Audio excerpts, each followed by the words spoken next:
बहुत सारे लोगों को ना डर लगता है राहु केतु से। ओ मनुष्यों, तुम अपने लोभ और अहंकार में अंधे हो गए हो। डरने की तो बिल्कुल भी जरूरत नहीं है क्योंकि राहु फर्स्ट हाउस में बहुत अच्छा वर्क करते हैं। बट केतु का क्या सीन है? केतु में मेरे को बहुत डराते हैं। मैं केतु हूँ, कर्म का संकेत। ये अंतिम चेतावनी है। 7th हाउस केतु बहुत शांत इंसान होता है लेकिन अपने पार्टनरशिप में मैस क्रिएट करके रखता है। अब आते हैं सेकंड हाउस में जिनके राहु है, तो उनके बारे में बताओ। 2nd हाउस वाले राहु को बहुत पैसा कमाना है, ये तो अच्छी बात है। बट ये सारी चीजें अनकन्वेंशनल वेल्थ से भी कनेक्ट कर जाती है, जिसके कारण कोर्ट केसेस, पुलिस, ऐसी चीजों से भी इंसान पढ़ सकता है। तो केतु कैसे इफेक्ट डालेगा? 8th हाउस जो होता है वो लॉसेस का होता है, ट्रांसफॉर्मेशन का होता है, सीक्रेट्स का होता है। ऐसे इंसान को कभी आप पकड़ नहीं सकते इलीगल चीजें करते हुए। क्या रेमेडी है फिर सेकंड हाउस राहु वाले के लिए? इनको थर्ड हाउस पे जिसका राहु है उसका 9th हाउस पे केतु हो गया, इनकी लाइफ में राहु केतु कैसे इम्पैक्ट डाल रहे हैं? 3rd हाउस वाले से सब बहुत ज़्यादा डरते हैं, इनके फ्रेंड्स होते ही नहीं हैं और ना ही इनके एनिमीज होते हैं क्योंकि इनको बेहद एंगर इश्यूज होते हैं। तो इनको क्या करना चाहिए? तो ऐसे लोगों के लिए जो जिन लोगों का 4th हाउस में राहु है उन लोगों का क्या इम्पैक्ट कर रहा होगा वो? राहु 4th हाउस वालों के लिए तो एक ही एडवाइस होती है कि जब भी अपने करियर मेकिंग के बारे में सोच रहे हैं अपने घर से बाहर निकल के सोचें। तो जिनके 10th हाउस में केतु आ जाता है उन पे कैसे इफेक्ट डाल रहा होता है केतु? ये लोग काफ़ी स्ट्रगल कर रहे होते हैं अपने करियर में। जो चीज़ें करके लोग आगे बढ़ गए, ये वो चीज़ें करके आगे नहीं बढ़ पाते, उनसे भी कई ज़्यादा मेहनत इन्हें करनी पड़ती है, काफ़ी बाद में इनको मिलती है जो चीज़ें जो लोगों को पहले ही मिल गई। तो फिर रेमेडी क्या होगी 4th हाउस राहु और 10th हाउस केतु वालों के लिए? इन्हें 5th हाउस में अगर राहु आ गया तो आई गेस 11th हाउस में केतु आ गया, तो वो कैसे इम्पैक्ट कर रहा है? मल्टीपल अफेयर्स होते हैं। 6th हाउस में जिनके राहु है तो बहुत अच्छे लॉयर्स हैं, उनकी मैक्सिमम प्लेसमेंट हम देखेंगे 6th हाउस राहु वाले होते हैं, इनसे आप कम्युनिकेशन में जीत नहीं सकते हैं। जिनके 6th हाउस में राहु आ गया तो 12th में केतु आ गया, जी। तो वो कैसे इम्पैक्ट डाल रहा है? तो ऐसे लोगों का पैसा हॉस्पिटल में चला जाता है। तो उन लोगों को क्या करना चाहिए रेमेडी? कभी भी जितने भी लोगों की महादशा आने वाली होती है राहु की, राहु की महादशा 18 साल की होती है। आपका प्लेसमेंट कितना भी अच्छा हो, 9 इयर्स आपके बहुत अच्छे होंगे, 9 इयर्स आपको चैलेंजेस देखने को। और केतु की दशा कैसी होती है? केतु की दशा बहुत ज़्यादा पेनफुल होगी, लेकिन आप बच जा रहे हैं उस महादशा में, वही बड़ी बात है। आज के इस अडोंटॉक्स हिंदी पॉडकास्ट स्पेशल एपिसोड में हम बात करने वाले हैं राहु और केतु की। आपके चार्ट में आपके किसी हाउस में राहु होगा और बिल्कुल उसके सामने ही आई गेस केतु होगा। अब कैसे ये दोनों प्लैनेट्स आपकी ज़िंदगी बर्बाद कर रहे हैं या फिर आबाद कर रहे हैं? बहुत सारे लोग हमें कमेंट करते हैं और पूछते हैं कि हमारी राहु की महादशा आने वाली है, क्या हम बिलियनियर बन जाएंगे? या जितना बोला जाता है, जितना एस्ट्रोलॉजर्स बताते हैं कि राहु जब भी देता है तो ऐसा देता है कि फिर छप्पन फाड़ के देता है, तो ये सच है या नहीं है? आज के इस अडोंटॉक्स एपिसोड में हम बात करने वाले हैं एक हाउस में आपके जिस भी हाउस में राहु है और उसके सामने केतु है, ये आपकी लाइफ पे कैसे इम्पैक्ट कर रहे हैं। तो अपनी कुंडली के साथ रेडी हो जाइए, हम पूरे 12 घर कवर करने वाले हैं कि कैसे राहु और केतु आपकी लाइफ पे इम्पैक्ट करने वाले हैं। सो हाय, कैसे हो आप? Thank you so much Varun sir for having me here and I am very good. I want कि थोड़ा सा आप इंट्रोडक्शन दीजिए अपना, बिकॉज आप अडोंटॉक्स से पहली बार देख रहे हैं। Then I will put my questions. Okay, so my name is Manasvi and मैं इंदौर से हूँ। अरे वाह। ओके, सो मैं बहुत टाइम से एस्ट्रोलॉजी पढ़ भी रही हूँ और एस्ट्रोलॉजी की वजह से काफ़ी सारे लोगों की हेल्प भी कर रही हूँ, जिनसे उनकी लाइफ में इम्प्रूवमेंट आया है और मेरी भी। अरे वाह, परफेक्ट। सो आई वांट कि राहु और केतु के बारे में जानते हैं। बहुत सारे लोगों को ना डर लगता है राहु केतु से।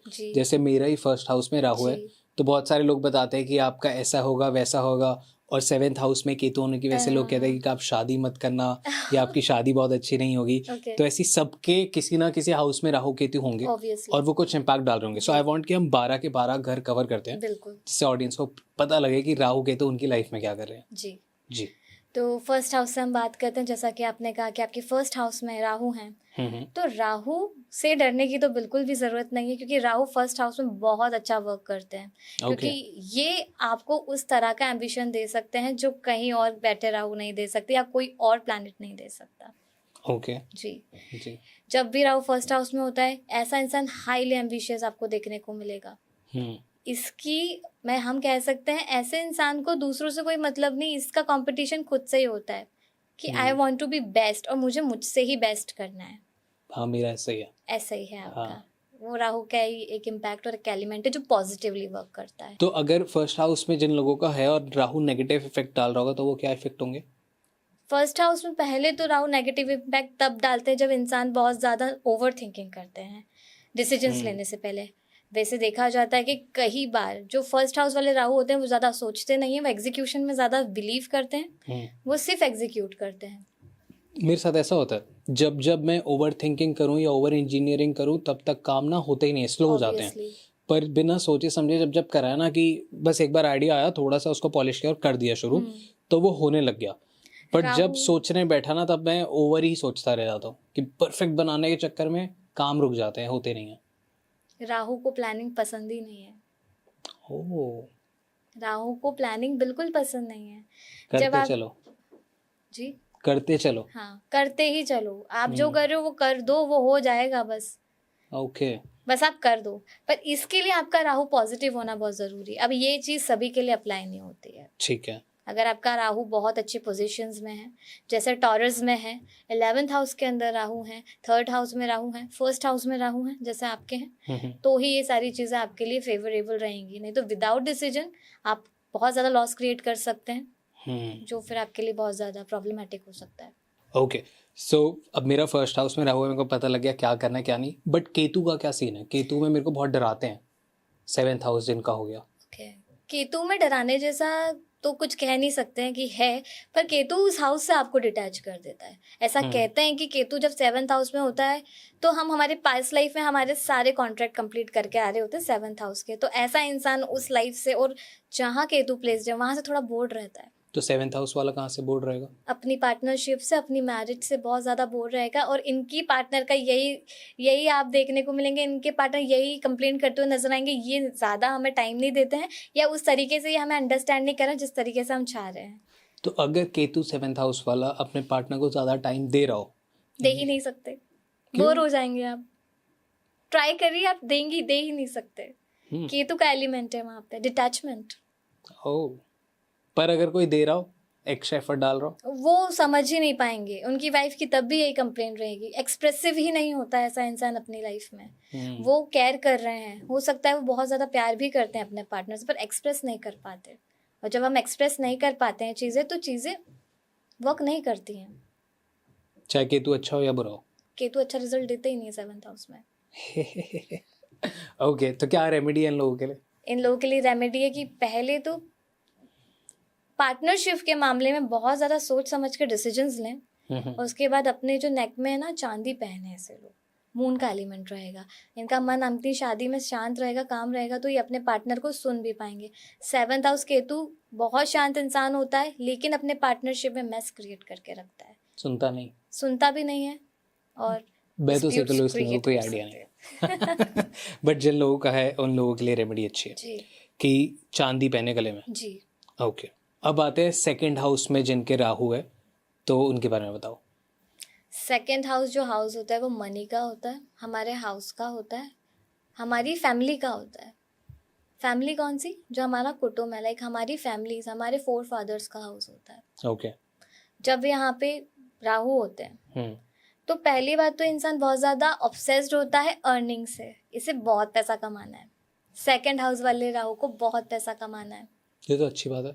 अच्छी भी है, बट ये सारी चीज़ें अनकन्वेंशनल वेल्थ से भी कनेक्ट कर जाती हैं, जिसके कारण कोर्ट केसेस, पुलिस, ऐसी चीज़ों से में भी इंसान पढ़ सकता है, जो अच्छा नहीं है। हाँ, कि मतलब साइको हो जाता है पैसे कमाने के लिए। बिल्कुल साइको हो तो फिर वो जाता ये नहीं देखता कि अच्छा तरीका है या बुरा तरीका है। अनकन्वेंशनल वेल्थ क्रिएट करता है। तो अगर उसने अपना राहु अच्छा कर लिया है, पॉजिटिव कर लिया, तो वो बहुत अच्छा पैसा कमा सकता है। बट राहु देगा ही नेगेटिविटी के थ्रू उनको पैसा 2nd हाउस में। हो, और ऐसा इंसान आपको हमेशा ऐसी चीज़ों में दिखेगा, गैम्बलिंग, या फिर आप देखेंगे चीज़ें इस तरह की जो इलीगल है, इन सारी चीज़ों में लोग दिखेंगे और बहुत अच्छा कर रहे होते हैं अपनी लाइफ। 2 नंबर का पैसा, 2 नंबर के पैसे में। अरे वाह, मतलब नॉट वाह बट उनके लिए वाह है उनके लिए। उनके लिए। ओके, तो उनका केतु आ गया फिर 8th हाउस में। 8th हाउस में तो केतु कैसे इफेक्ट डालेगा? 8th हाउस जो होता है वो लॉसेस का होता है, ट्रांसफॉर्मेशन का होता है, सीक्रेट्स का होता है। ऐसे इंसान को कभी आप पकड़ नहीं सकते इलीगल चीजें करते हुए। बहुत सीक्रेटिवली अपनी गेम को खेलता है, हाँ और इसे पता है कब क्या करना है और इसे आप पकड़ नहीं सकते। अब अगर यही चीज़ अगर किसी और हाउस में बैठा हुआ प्लैनेट के साथ आप करवा देंगे तो आप स्टक हो जाएंगे, आप फंस जाएंगे, आपके ऊपर शायद बहुत सारे केसेस हो सकते हैं, पुलिस आपके पीछे पड़ सकती है। लेकिन राहु सेकंड हाउस वाले को आप नहीं पकड़ सकते, मास्टर होते हैं अपने काम में, damn। बने ही उस चीज़ के लिए। तो इनको डिटैच किस चीज़ से होना चाहिए? इनको डिटैच होने की ज़रूरत तो होती नहीं किसी चीज़ से, क्योंकि ये जो होते हैं पैसों के पीछे भाग रहे होते हैं। 8th हाउस जो होता है वो डिटैचमेंट को भी दिखाता है। इन्हें डिटैचमेंट की ज़रूरत कहाँ है? ज़्यादा ऑब्सेशन से, पैसों के ही, क्योंकि कमा लेते हैं, अच्छा कर लेते हैं अपनी लाइफ में, लेकिन बहुत ओवरली ग्रीड इनको अपनी फैमिली से, अपने पार्टनर से दूर ले जाता है। करेक्ट। देखिए, आप अपने वेल्थ तो क्रिएट कर ही रहे हैं, लेकिन फिर हमारी फैमिली को ये भूल जाते हैं, फैमिली वाला फैक्टर ये भूल जाते हैं। फिर इनको मतलब नहीं इनकी फैमिली से। क्या रेमेडी है फिर सेकंड हाउस राहु वाले के लिए और 8th हाउस केतु वाले के लिए?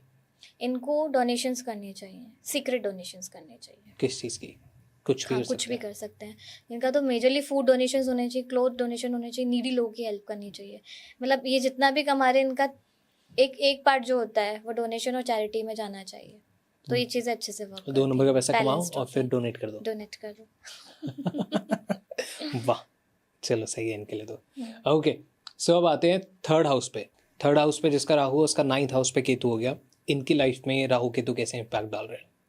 थर्ड हाउस वाले से सब बहुत ज़्यादा डरते हैं। इनके फ्रेंड्स होते ही नहीं हैं और ना ही इनके एनिमीज होते हैं। बहुत सिलेक्टेड सर्कल होता है इन लोगों का, क्योंकि इनको बेहद एंगर इश्यूज होते हैं। ओह, बेहद एंगर इश्यूज। ओके। हाँ, और ऐसे लोग के आगे अच्छा आप बोल भी नहीं सकते ज़्यादा। ऐसे लोगों के एनिमीज भी इनसे डरते हैं, तो फ्रेंड्स की तो बात ही हम छोड़ देते हैं। पर फिर ऐसे इंसान अपनी लाइफ में एक टाइम के बाद बहुत अलोन हो जाता है, क्योंकि उसे तब समझ में नहीं आता जब ये अपने राहु के फेज में होते हैं, तब इन्हें ये समझ नहीं आता कि हमने क्या किया है। स्टबर्न नेचर होता है ऐसे लोगों का। ठीक है। इनकी माइंड में, इनकी आईज में यही सही होते हैं। और जब ये चीज़ें कर चुके होते हैं, एक टाइम के बाद इन्हें रियलाइज होता है कि हमने हमारे एंगर इश्यूज के कारण, हमारे स्टबर्न बिहेवियर के कारण लोगों को पीछे छोड़ दिया। ये अलोन हो जाते हैं ओह, बहुत ज़्यादा। ओके। यहाँ पे समझने की ज़रूरत है राहु थर्ड वाले को कि हमारे जो रिश्ते हैं और हमारे जो बॉन्ड्स हैं, दे आर वेरी वैल्यूएबल। क्योंकि ये बाद में जाके बैकफायर करते हैं और आप लाइफ में अकेले हो जाते हैं। 9th हाउस केतु भी यही रिप्रेजेंट करता है। ये इंसान अकेला हो जाता है और इसकी लाइफ में इतना ज़्यादा पेन आता है जो ना ये किसी को बता पाता है, ना समझा पाता है, और ना ही फिर उसको समझ आता है कि इस चीज़ों से कैसे बाहर निकले। डिप्रेस्ड हो जाते हैं ऐसे लोग काफ़ी ज़्यादा अपनी लाइफ में। तो इनको क्या करना चाहिए? तो ऐसे लोगों के लिए जो चांदी का स्क्वायर होता है उसे आप जल प्रवाह कीजिए मंडे के दिन, जिससे मून की एनर्जी बैलेंस्ड होगी, जिससे इस इंसान को समझ आएगा कि इसको लाइफ में कैसे डिसीजंस लेना है, किन लोगों को अपने पास। जिन लोगों का 4th हाउस में राहु है, उन लोगों का क्या इम्पैक्ट कर रहा होगा वो? राहु 4th हाउस वालों के लिए तो एक ही एडवाइस होती है कि जब भी अपने करियर मेकिंग के बारे में सोच रहे हैं, अपने घर से बाहर निकल के सोचें। मतलब घर से बाहर आप जाएंगे तभी आपकी करियर और आपका लक आपका साथ देगा करियर फैक्टर में। सड़क पे खड़े होके सोचें? अरे नहीं, फिर जैसे कि आप अपना चेंज कर सकते हैं, शिफ्ट कर जाएं, घर शिफ्ट वालों कर के साथ ना सकते हैं। रहें। घर वालों के साथ नहीं रहना, ब्लड रिलेशनशिप वालों के साथ नहीं रहे तो अच्छा होता है। राहु की वैसे भी बनती नहीं है घर वालों से उनके, ओह, ना राहु की उनकी माता जी से बनी, राहु की खुद से नहीं बनी। राहु का सर अलग है, राहु की बॉडी अलग है। तो जब वो 4th में आते हैं, 4th क्या है? 4th मदर का हाउस है, 4th आपके घर का हाउस है। तो आप जब घर और आपकी मदर से दूर होते हैं तब आप सक्सेसफुल होते हैं। That's sad. That's sad. कुछ तो ऐसा है जो घर का आंगन नहीं दे पाता। अरे वाह, ये बात तो ठीक है। पर मेरा तो राहु नहीं है, बट फिर भी मैं घर से जब जब अलग रहता हूँ थोड़ा फर्स्ट हाउस वाले के लिए भी यही चीज़ अप्लाई होती है, लेकिन ये नहीं होता कि वो सक्सेसफुल नहीं होंगे। उनके साथ ये फैक्टर नहीं है। 4th वाले के साथ ये फैक्टर है, आप सक्सेसफुल ही तब होंगे जब आप अपनी मदर से और अपने घर से थोड़ा सा डिटैच होंगे या थोड़ा दूर रहेंगे, बर्थ प्लेस से और अपनी मदर से दूर रहेंगे तब। ओके। तो और फिर 4th हाउस में अगर इनके राहु है तो 10th हाउस में केतु आ जाता है जी। तो जिनके 10th हाउस में केतु आ जाता है उन पे कैसे इफेक्ट डाल रहा होता है केतु? ये लोग काफ़ी स्ट्रगल कर रहे होते हैं अपने करियर में, बहुत ज़्यादा। लाइक जो चीज़ें करके लोग आगे बढ़ गए, ये वो चीज़ें करके आगे नहीं बढ़ पाते। उनसे भी कई ज़्यादा मेहनत इन्हें करनी पड़ती है, खुद को प्रूफ करने की बहुत ज़्यादा जद्दोजहद में ये लोग उलझे होते हैं, और उसके बाद जाके काफ़ी बाद में इनको मिलती है जो चीज़ें जो लोगों को पहले ही मिल गई। लेट लाइफ में लेट मिलते हैं इनको चीज़ें लाइफ में। ओके। इनका कर्मा होता है क्योंकि पास्ट लाइफ का। जो उन केतु का प्लेसमेंट 10th हाउस में मिला है। तो फिर रेमेडी क्या होगी इन 4th हाउस राहु और 10th हाउस केतु वालों के लिए? इस पॉडकास्ट में आगे बढ़ने से पहले I would like to introduce मिलाव टू यू गाइस। मिलाव एक ऐसा इनिशिएटिव है, एक ऐसी ट्रैवल कंपनी है जो आपको सारे धार्मिक स्थानों पे लेके जा रही है। ये आपको वृंदावन, मथुरा, बरसाना से लेके काशी, अयोध्या, जो भी आप जाना चाहते हैं, जहाँ भी आप जाना चाहते हैं, मिलाव आपको वहाँ पे लेके जा रहा है। मिलाव का एक सिंपल सा मीनिंग है मिलना, मिलाव करना, मीट योरसेल्फ थ्रू डिवाइन। आप अपने आप से मिले, पर उससे पहले आप अपने भगवान से मिले। भगवान से मिलने के बाद ही आपको आप मिलते हैं। जैसे अर्जुन को कृष्ण जी मिलने के बाद अर्जुन मिला था, तो ऐसे ही आपको मिलाव आपसे मिलवाएगा भगवान के द्वारा। मिलाव को और ज्यादा जानने के लिए, मिलाव से जुड़ने के लिए आप नीचे डिस्क्रिप्शन में डिटेल्स देख सकते हैं। वहाँ पे आपको सारी ट्रिप्स के बारे में पता लग जाएगा। नेक्स्ट मिलाव कहाँ लेके जा रहा है, कब लेके जा रहा है, क्या है, सारी डिटेल्स आपको सब पता लग जाएगी। और मैं भी आपके साथ ट्रिप पे आऊंगा। तो जुड़िए मिलाव से and enjoy this episode, enjoy dot talks Hindi podcast. Subscribe कर लेना। इन्हें स्ट्रीट डॉग्स को फीड करना चाहिए। इससे केतु अपने पावर में आएंगे। जो ये लोग स्ट्रगल्स देख रहे हैं करियर में, ये थोड़े नलीफाई हो सकते हैं, ख़त्म नहीं कह सकते, नलीफाई होंगे। केतु अपना एक अच्छा सपोर्ट दे सकते हैं। इसमें केतु की ब्लेसिंग्स आपको मिल सकती हैं। 5th हाउस राहु के बारे में बताइए। 5th हाउस राहु वाले के बहुत ज़्यादा अफेयर होते हैं। मल्टीपल अफेयर्स में ऐसे लोग होते हैं। और अच्छा, ये लोग अपनी लाइफ में बहुत अच्छा कर रहे होते हैं, अपनी एजुकेशनल फील्ड में भी, क्योंकि जो 5th हाउस है वो एजुकेशंस के हाउस हैं। पूर्व पुण्य फल के भी हाउस हैं। पूर्व पुण्य फल मतलब पूर्व में आपने जो भी बहुत अच्छे कर्मा किए होंगे, वहाँ कहाँ से एग्जीक्यूट होंगे? आपके 5th हाउस से एग्जीक्यूट होंगे। जब यहाँ राहु आ जाता है तो यहाँ पे कर्मा फैक्टर आ जाता है। मतलब आप वही लोग अट्रैक्ट करेंगे जिनके साथ आपका कुछ तो लेना देना है पास्ट लाइफ का। पहले का ना था कार्मिक रिलेशनशिप्स। Oh okay. और 5th हाउस में अगर राहु आ गया तो आई गेस 11th हाउस में केतु आ गया। यस। तो वो कैसे इम्पैक्ट कर रहा है? अब ये कंप्लीट डिफरेंट होते थे। ये जो लोग होते हैं, जब इनिशियली रिलेशनशिप्स में जाते हैं, हम देखते हैं कुछ लोग ये अपने फ्रेंड सर्कल से काफ़ी ज़्यादा डिटैच हो जाते हैं। करेक्ट। 11th हाउस के थ्रू, क्योंकि हम दोनों की बात कर रहे हैं। जब एक पर्सन एक रिलेशनशिप में आ रहा है 5th हाउस के रीजंस के कारण, तो वो 11th हाउस एक्टिवेट हो जाता है केतु, तो अपने फ्रेंड सर्कल से दूर हो जाते हैं। 11th हाउस हमारे फ्रेंड सर्कल्स का ही घर होता है, फ्रेंड्स का घर होता है, हाउस ऑफ गेन्स भी होता है। जब ये किसी भी पर्सन के संग गलत करते हैं, जो ये करते हैं, क्यों? मल्टीपल अफेयर्स होते हैं। आप हर एक इंसान टाइम पे भी एक टाइम पे आप सभी को कुछ नहीं कर सकते हो इस टाइम फ्रेम में। तो अब ये क्या करते हैं, इनका बैकफायर वहाँ से बन जाता है। इन्होंने किसी को डिच किया, इन्होंने किसी के इमोशंस हर्ट किए, वहाँ से इनके सारे money factor, gains factors block हो जाते हैं। जैसे कि इनकी लाइफ में से जैसे सक्सेस ही चला गया हो, बेकार हो गया करियर, एंड फिर ये समझ ही नहीं पाते कि ये सब क्यों हो रहा है। क्वेश्चन करते व्हाई मी, क्योंकि आप ये सी चीज़ें कर रहे हैं और आप ऐसे प्लेसमेंट के साथ अभी बॉर्न हुए हैं जो आपको तुरंत बैकफायर करता है। जब आप किसी का भी दिल दुखाते हैं, हर्ट करते हैं, specially in relationship matters. Correct. तो इन लोगों के लिए क्या रेमेडी है? इन लोगों की रेमेडी यही रहती है कि भाई कोशिश करें कि एक ही पार्टनर के साथ रहें। दूसरी चीज़ ये है कि इन्हें भी डोनेशंस देने चाहिए। जब ये डोनेशंस देते हैं, इनकी कार्मिक चीज़ें नलीफाई होती चली जाती है, फिर ये कार्मिक पार्टनर अट्रैक्ट नहीं करते, क्योंकि कहीं ना कहीं से हमें हमारी एनर्जी को रिलीज करना है। क्या डोनेशन करें? कैसे भी आप चैरिटी कर सकते हैं, किसी की हेल्प कर सकते हैं, एजुकेशंस में हेल्प कर सकते हैं, बट सीक्रेटली पता नहीं चलना चाहिए कि आपने किसी के एजुकेशन में आपकी मदद की है। करेक्ट। 6th हाउस में जिनके राहु है, 6th हाउस राहु वालों को बोला जाता है कि इनके नहीं होते, यहाँ पे शत्रु हंता योग बनाते हैं राहु। ऐसे लोगों से जीत नहीं सकते आप। बेस्ट लॉयर्स के जो प्लेसमेंट होते हैं, हम देखेंगे जो बहुत टॉप लॉयर्स हैं, जो बहुत अच्छे लॉयर्स हैं, उनकी मैक्सिमम प्लेसमेंट हम देखेंगे 6th हाउस राहु वाले होते हैं। इनसे आप कम्युनिकेशन में जीत नहीं सकते हैं। Best communication, debates, you can't beat and you can't आप उनके जितने भी तथ्य होंगे उनको आप ओवरलैप नहीं कर सकते। इस तरह का कम्युनिकेशन राहु देता है वहाँ पे। स्ट्रॉन्ग कम्युनिकेशन, तर्क शक्ति। जिनके 6th हाउस में राहु आ गया तो 12th में केतु आ गया जी, तो वो कैसे इम्पैक्ट डाल रहा है?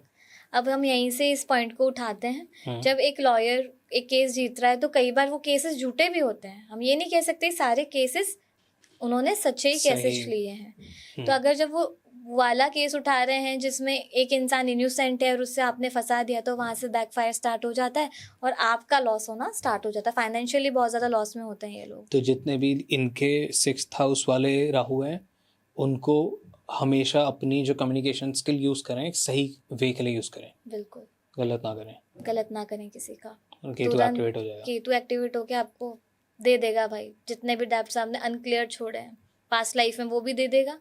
और ये पता है क्या होता है, केतु हमको कैसे एक्सपेंसेस देंगे, कैसे लॉसेस देंगे, तो ऐसे लोगों का पैसा हॉस्पिटल में चला जाता है। हॉस्पिटल में आज मेडिकल एक्सपेंसेस हो जाएंगे। Medical expenses okay. अनप्रिडिक्टेबल, इनको कई बार प्रॉब्लम्स हो जाती हैं जो पता ही नहीं चलती कि भाई इन्हें हुआ क्या है। डॉक्टर्स भी कंफ्यूज हो जाते हैं, केतु देते हैं। तो इन लोगों को क्या करना चाहिए रेमेडी? कभी भी किसी का गलत मत कीजिए, हमेशा हाँ। सच के साथ सही है। तो इनके इंटेंशंस पे बेस्ड है अब ये चीज़ें। इनके इंटेंशंस जितने ये क्लियर रखेंगे अपनी लाइफ में उतना ज़्यादा सक्सेसफुल होंगे, जितना इनका इंटेंशन गलत हुआ और इन्होंने गलत के साथ स्टैंड लिया या उनका साथ दिया तो वहाँ से उनके लॉसेस स्टार्ट हो जाते हैं। Damn. तो ऐसे लोगों के लिए रेमेडीज ये है, ये जो अपने ईयर्स में हमेशा गोल्ड डाल के रखें। इससे क्या होगा, राहु की जो नेगेटिविटी है वो कंट्रोल्ड में रहेगी। करेक्ट। लेफ्ट में, राइट में? दोनों में। करेक्ट। 7th हाउस राहु जिनके है उनके लिए क्या इम्पैक्ट डाल रहा है वो?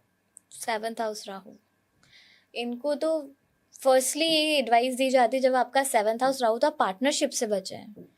ज़रूरी नहीं पार्टनरशिप आपके पार्टनर के साथ ही रोमांटिकली हो, पार्टनरशिप आप बिजनेस में भी हो सकते हैं पार्टनर्स। ये सारी चीज़ें इनके लिए कभी भी फेवरेबल होती नहीं है। ये हमेशा डेप्थ में फंस जाते हैं या इन्हें फंसा दिया जाता है और इनको लॉस हो जाता है। 7th हाउस राहु को? 7th हाउस राहु कभी भी पार्टनरशिप में कभी तो भी मेरे को भी यही कहते हैं 7th हाउस केतु वाले को भी। 7th हाउस केतु वाले को भी कह सकते हैं सारी चीज़ें, क्योंकि वो दोनों एक ही है ना। पर राहु कैसे इम्पैक्ट सेम डाल रहा है और केतु कैसे सेम इम्पैक्ट डाल रहा है? राहु फिर का तो- काम ही है फंसाना, इल्यूजन क्रिएट करना। केतु का काम है डिटैच करना। दोनों केसेस में एक बहुत थिन सी लाइन है ट्रांजिशन की। राहु ने आपको आपके पार्टनर से डिटैच कर दिया, लेकिन केतु ने इल्यूजन क्रिएट करके आपको फंसा दिया। दोनों ही केसेस में आपके लिए पार्टनरशिप अच्छी नहीं है।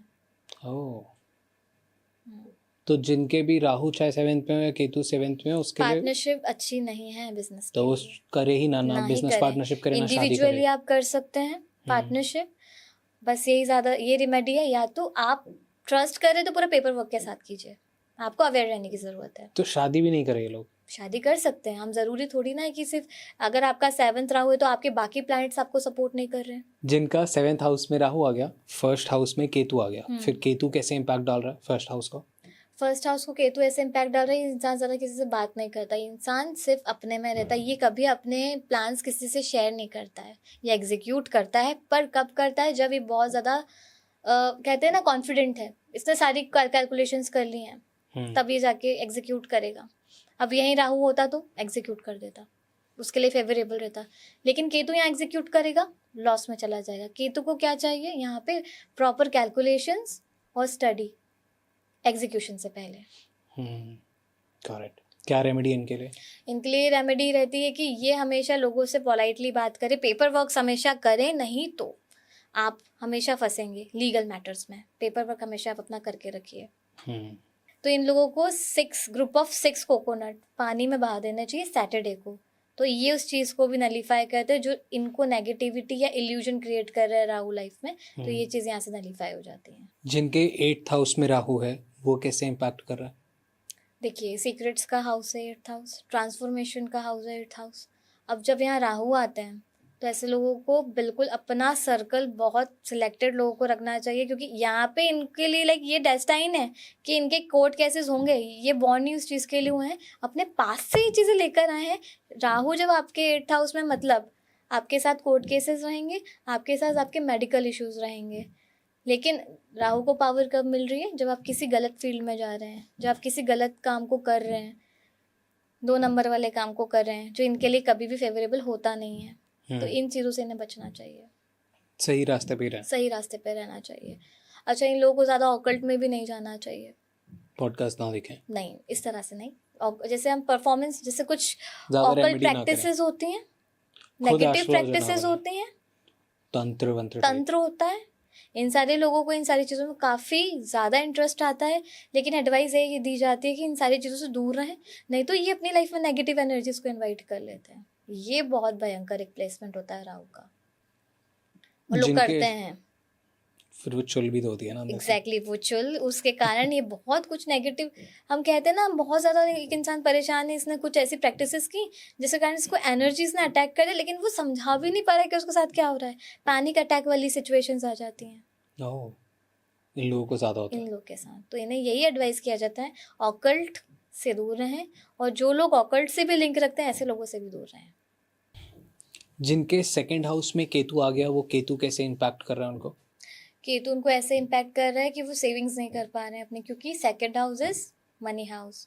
ना ही वो अपने घर वालों को एक्सप्रेस कर पा रहे हैं कि वो कितना उनको चाहते हैं या उनके लिए कुछ करना चाह रहे हैं, वो एक्सप्रेस नहीं कर पा रहे, और उनके घर वाले उन्हें सोच रहे हैं कि ये हमारे बारे में नहीं सोचता है, इससे अपने आप से ही मतलब है। ये सबसे बड़ी प्रॉब्लम होती है सेकंड हाउस केतु वाले की। और ये अच्छा, ये लॉसेस भी बहुत ज़्यादा अट्रैक्ट करते हैं। इनका जो रहता है एक्सपेंस ऐसा होता है कि ये कर देते हैं, बाद में रिग्रेट करते हैं, डिसीजन सही नहीं ले पाते हैं, करेक्ट। इम्पल्सिव एक्सपेंसेस रहते हैं इनके। तो इनको तो यही रहती है मेरी एडवाइस कि पहले सोचें, उसके बाद ही आप एग्जीक्यूट करें, क्योंकि कभी कभी इनका बैंक बैलेंस भी ज़ीरो हो जाता है सेकंड हाउस केतु वालों का। शिट, क्या रेमेडी इनके लिए? तो ऐसे लोगों के लिए ये एडवाइस होती है कि इनको जो भी डिसीज है पहले तो ये छुपाए ना, किसी से बता दें। सबको? सबको नहीं, अपने डॉक्टर को तो बताएं स्पेशली। वो तो बताएंगे ही। नहीं बताते हैं, क्यों? सेकंड हाउस वाले बताते नहीं, हाइड कर लेते हैं। जब चीज़ बहुत वर्स्ट हो जाती है तब इन्हें फैमिली मेम्बर्स को पता चलता है कि इनको ये प्रॉब्लम थी।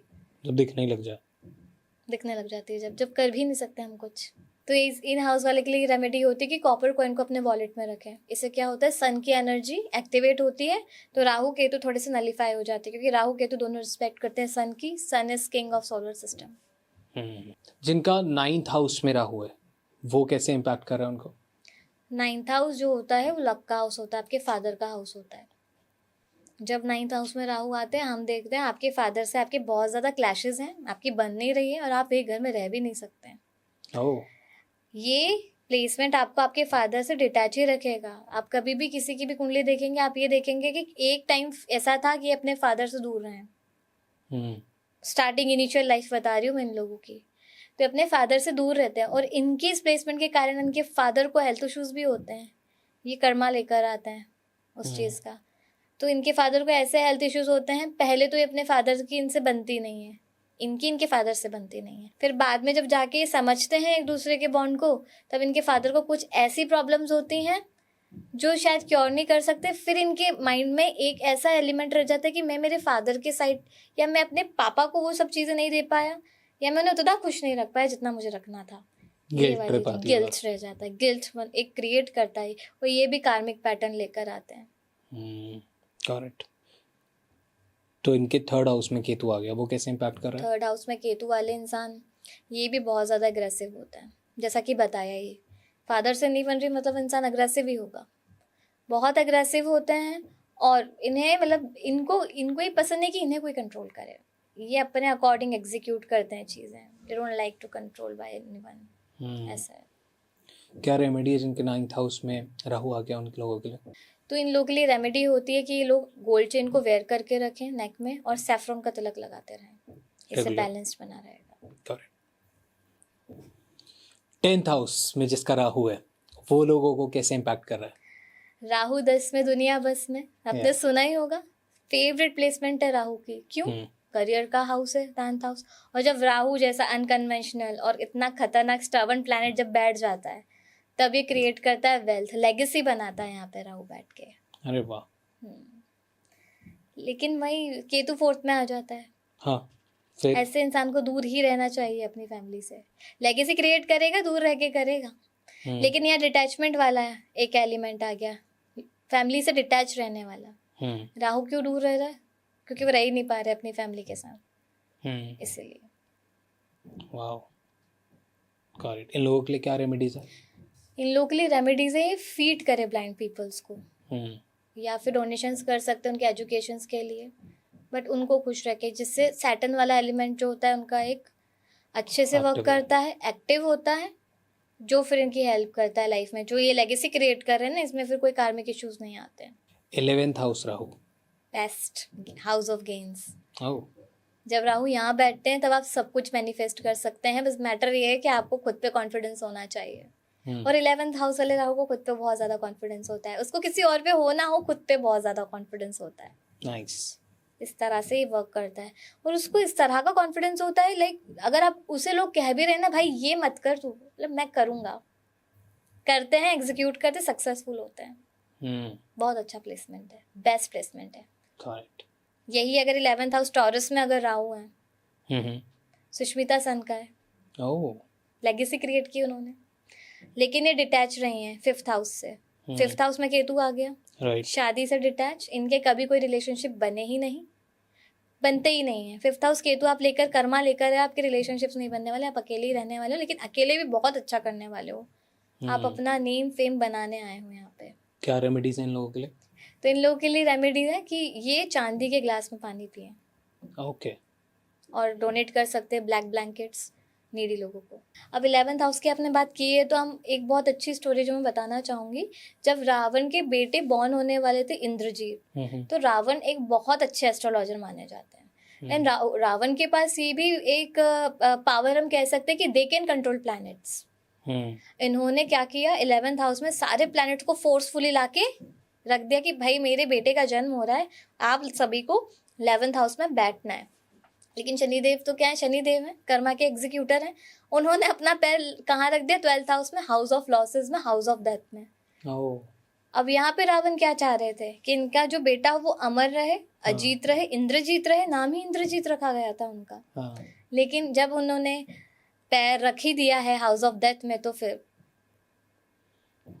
क्या मतलब है इन सारे प्लैनेट्स का फिर 11th हाउस में। इससे नाराज होके रावण ने शनिदेव के पैर तोड़ दिए थे। तभी कहते हैं कि वो लंगड़ा के चलते हैं। लंगड़ा के चलते हैं, और इसलिए वो इतने स्लो रिजल्ट्स भी देते हैं, और सैटर्न इसलिए स्लो वर्क करते हैं। तो उससे पहले सैटर्न फास्ट होंगे।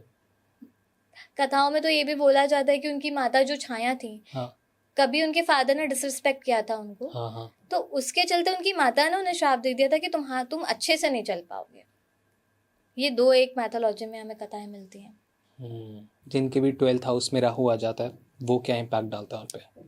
एक तो एक कार्मिक प्लेसमेंट है, 12th हाउस राहु एक कार्मिक प्लेसमेंट है। आपके कर्मा बिल्कुल अच्छे नहीं रहे थे, ऐसा कंसिडर ही करती है एस्ट्रोलॉजी कि ऐसे नेटिव के कर्मा अच्छे नहीं थे, तब जाके आपको 12th हाउस में राहु का प्लेसमेंट मिला है। और केतु आ जाता है फिर 6th हाउस में, वो केतु भी अब एक तरीके से देखा जाए तो केतु भी एक अच्छा प्लेसमेंट नहीं माना जाता है। अब जो 6th हाउस होता है वो डेप्थ का माना जाता है, 6th हाउस हमारे कर्जों का, एनिमीज का माना जाता है। यहाँ राहु बहुत अच्छा परफॉर्म करते हैं, इनके आगे कोई बोल नहीं सकता है। राहु वाले से लोग डरते हैं, शत्रुहंता योग बनता है। लेकिन यही केतु बिल्कुल अपोजिट वर्क करते हैं। यहाँ बहुत वीक वो हो जाता है नेटिव, उसके इतने सारे एनिमीज होते हैं, उसे खुद भी नहीं पता, हिडन एनिमीज होते हैं ऐसे लोगों के। तो जिनका राहु 12th हाउस में आ जाता है उनके लिए क्या रेमेडीज हैं? उनके लिए रेमेडीज है कि वो अपने किचन के फ्लोर पे बैठ के खाना खाएं। ओके। एंड सेकंड रेमेडी ये है कि वो नीडी लोगों की और वर्कर्स की बहुत ज़्यादा रिस्पेक्ट करें और उनकी हेल्प भी करें। उनको डिसरिस्पेक्ट किया तो आपका सैटर्न वाला एलिमेंट खराब हो जाएगा, तो जो ये नेगेटिविटी चल रही है ना, ये और 10x होकर आपके पास रिटर्न होगी। तो आई गेस हमने सारे ही कवर कर लिए, जितने भी लोगों के जितने भी हाउसेज में राहु है और केतु है, समझ आ गया होगा।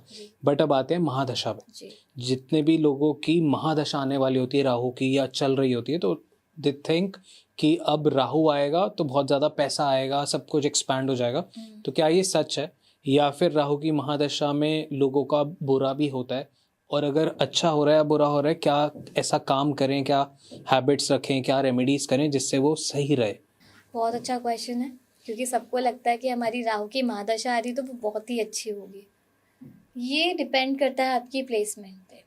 अगर आपके राहु का प्लेसमेंट अच्छा है, वो बहुत अच्छे साइन में है, तो आपकी राहु की महादशा नो डाउट बहुत अच्छी होगी। लेकिन इसमें भी साइकिल्स हैं। राहु की महादशा 18 साल की होती है, तो आपका प्लेसमेंट कितना भी अच्छा हो, 9 ईयर्स आपके बहुत अच्छे होंगे, 9 ईयर्स आपको चैलेंजेस देखने पड़ेंगे। पूरे ही 18 साल आपके अच्छे जाएंगे, ये एस्ट्रोलॉजी प्रॉमिस नहीं करती। क्योंकि यहाँ पे राहु भी हम कर्मा से जोड़ते हैं। राहु का एलिमेंट ही है कि जो पास्ट लाइफ में हमारी डिजायर्स रह गई थी अधूरी, वो इस लाइफ में हमें उस प्लेसमेंट के साथ मिली जहाँ हमारा राहु प्लेस्ड है। करेक्ट। कोई ऐसी जनरल रेमेडी जो सब कर सकते हैं? तो इन लोगों के लिए रेमेडीज होती है कि ये फिश मार्केट से कोई भी फिश परचेस करके उसको रिलीज करें। वहाँ से एक एलिमेंट क्रिएट होगा फ्रीडम का। जब आप किसी को फ्री कर रहे हैं, तो आप भी अपने कर्मा को फ्री कर रहे हो खुद से। तो ये एक जनरल रेमेडी मैं हमेशा सजेस्ट करती हूँ सबको। मछली को आज़ादी दिलाएं। जी, करेक्ट। और कोई रेमेडी? ये एक बहुत मेजर रेमेडी यही करना चाहिए। लाइक रिपीटेड फॉर्म में आप करेंगे तो आप देखेंगे, आप विजिबल रिजल्ट्स आप अपनी लाइफ में देखेंगे। और केतु की दशा कैसी होती है? केतु की दशा बहुत ज़्यादा पेनफुल होती है लोगों की। जितनी सैटर्न की दशा, राहु की दशा, भले आपके प्लेसमेंट बेकार हो, इतनी पेनफुल नहीं होती जितनी 7 साल की केतु की दशा आपकी पेनफुल क्यों? होती है। क्यों? केतु तो है ही एग्जीक्यूटर ऑफ कर्मा। जैसे सैटर्न है, सैटर्न सिर्फ आपको एग्जीक्यूट करा रहे हैं उस चीज़ से, एग्जीक्यूटर। कर्मा तो आपके कैरी केतु नहीं किए हुए हैं। और जब इनकी महादशा आ गई और आपका प्लेसमेंट भी अच्छा नहीं है, फिर तो आप बच जा रहे हैं उस महादशा में, वही बड़ी बात है। हाँ। तो क्या रेमेडी करे केतु की महादशा को कंट्रोल ये करने स्ट्रे के? डॉग्स को फीड कर सकते हो आप, उनकी सेवा कर सकते हो, घर में आप डॉग रख सकते हो, उससे केतु के नेगेटिव रिजल्ट्स नलीफाई होते हैं। लेकिन जो आप पास्ट लाइफ में करके आए हैं उससे आप वैसे भी नहीं बच सकते, वो तो आपको फेस करना ही है। बट क्या होता है, रेमेडीज हमारे लिए ऐसे वर्क करती हैं कि जैसे वेदर फॉरकास्ट की तरह, बारिश होने वाली, हमें अम्ब्रेला लेके जाना है। Correct, perfect, thank you so much. मैं बताना चाहूँगा आप इंदौर से आए हो, तो थोड़ा सा इंदौर के बारे में बताइए, सो दैट ऑडियंस जो इंदौर ट्रैवल करिए उनको भी कुछ पता लगे। और महाकाल के बारे में बताइए। तो इंदौर एक बहुत ज़्यादा स्पिरिचुअल सिटी है। आप वहाँ देखेंगे, आपको सभी लोग बहुत स्पिरिचुअल दिखेंगे, आपको ऐसा कोई भी नहीं मिलेगा जो स्पिरिचुअल नहीं है। वहाँ भगवान को काफ़ी माना जाता है, क्योंकि वहाँ पास में ही हमारे उज्जैन है, महाकाल है जी। और जब महाकाल की नगरी हमारे पास में है तो फिर लोग स्पिरिचुअल ऑटोमेटिकली हो जाते हैं। दिन ही महादेव से शुरू होता है। जी, दिन ही महादेव से शुरू होता है, क्योंकि जब एक बहुत ऐसा प्लेस हमारे सिटी के नियर बाय होती है, वहाँ की फ्रिक्वेंसीज भी हमारी सिटीज में इम्पैक्ट डालते हैं। करेक्ट। मैंने आपके इंस्टाग्राम पेज पे देखा और टीम ने बताया कि आप टैरो भी बहुत अच्छा करते हो। जी, तो ऑडियंस को अपने बारे में थोड़ा सा बताइए, सो दैट जितने भी लोग अब आपसे कनेक्ट करना चाहें उनसे बात कीजिए। जी, तो मेरा पेज है इंस्टाग्राम पे टैरेट सागा, अगर आप चाहें तो मुझे कनेक्ट कर सकते हैं। वहाँ पे मेरी इंटरनेशनल डोमेस्टिक क्लाइंट्स के साथ मैं डील करती हूँ, जिन लोगों को अपने करियर में, लव लाइफ में, मैरिज रिलेटेड इश्यूज होते हैं, ये सारी चीज़ें मैं उनके लिए हेल्प करती हूँ, एनालाइज करती हूँ based on astrology and based on tarot. तो जो भी उन्हें क्यूरीज होती हैं या जो उनके क्वेश्चंस होते हैं, वहाँ से उनको उनके आंसर्स मिल जाते हैं। परफेक्ट। सबसे ज़्यादा क्या सवाल आते हैं लोगों के?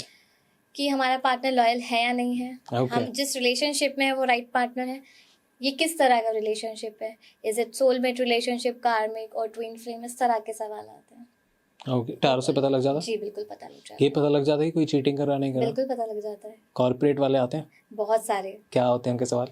थर्ड पार्टी से रिलेटेड इश्यूज होते हैं। कॉर्पोरेट में तो अभी कल्चर ही है, अब मेरे मैक्सिमम क्लाइंट्स थर्ड पार्टी के लिए उनसे पूछते हैं, लाइक एक्स्ट्रा मैरिटल अफेयर वाला सीन रहता है, जिनके कारण वो मेरे पास आके क्यूरीज करते हैं, रीडिंग्स निकालती हूँ, मैं बोलती हूँ ज़्यादा लंबा नहीं चलेगा, लेकिन लोग वही सुनना चाहते हैं जो उन्हें सुनना है। Right, perfect. तो मतलब आप ओवरऑल हेल्प अच्छे से कर देते हो। जी। Got it, perfect. So last में सबसे मैं एक ही सवाल पूछता हूँ, कैसा रहा आपका एक्सपीरियंस एडॉन टॉक्स का? बहुत ही अच्छा एक्सपीरियंस रहा मेरा एडॉन टॉक्स पे, जिस तरह से आपने मुझे सपोर्ट किया है, that's very, how can I explain in words. मज़ा आया आपको? बहुत ज़्यादा। पॉडकास्ट अच्छा लगा? बहुत अच्छा। Perfect, thank you so much आने के लिए। जय महाकाल। जय महाकाल।